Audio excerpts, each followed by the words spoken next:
And we can never forget that as we speak, people in distant nations are risking their lives right now just for a chance to argue about the issues that matter, the chance to cast their ballots like we did today.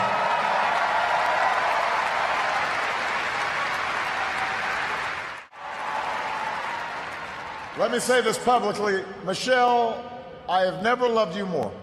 I have never been prouder to watch the rest of America fall in love with you too, as our nation's First Lady. And with your stories and your struggles, I return to the White House more determined and more inspired than ever about the work there is to do and the future that lies ahead. In the weeks ahead, I also look forward to sitting down with Governor Romney to talk about where we can work together to move this country forward.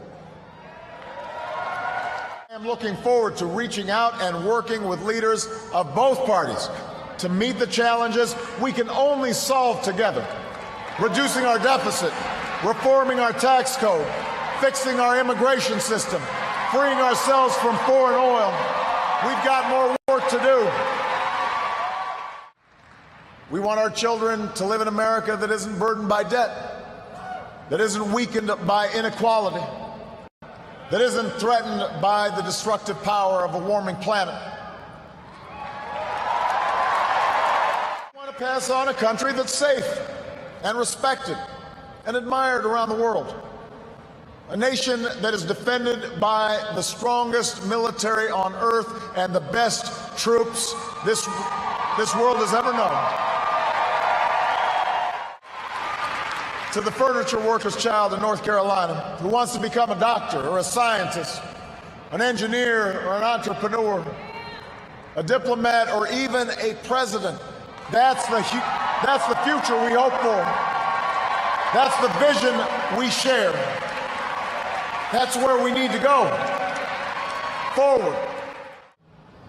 Our economy is recovering. A decade of war is ending. A long campaign is now over.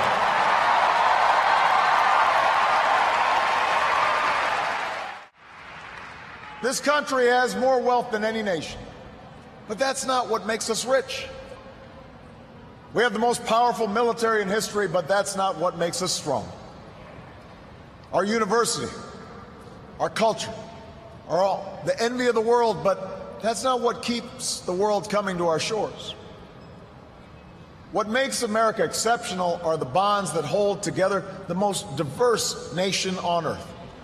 The belief that our destiny is shared, that this country only works when we accept certain obligations to one another and the future generations, so that the freedom which so many Americans have fought for and died for comes with responsibilities as well as rights, and among those are love and charity and duty and patriotism. That's what makes America great.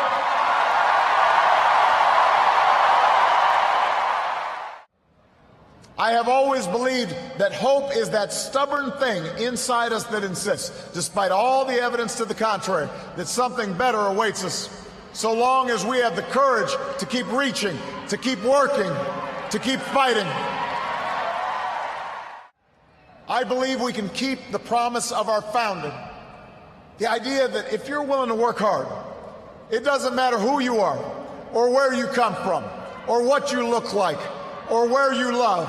It doesn't matter whether you're black or white, or Hispanic or Asian, or Native American, or young or old, or rich or poor, able, disabled, gay or straight.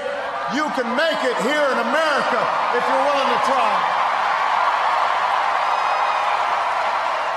And we know in our hearts that for the United States of America, the best is yet to come.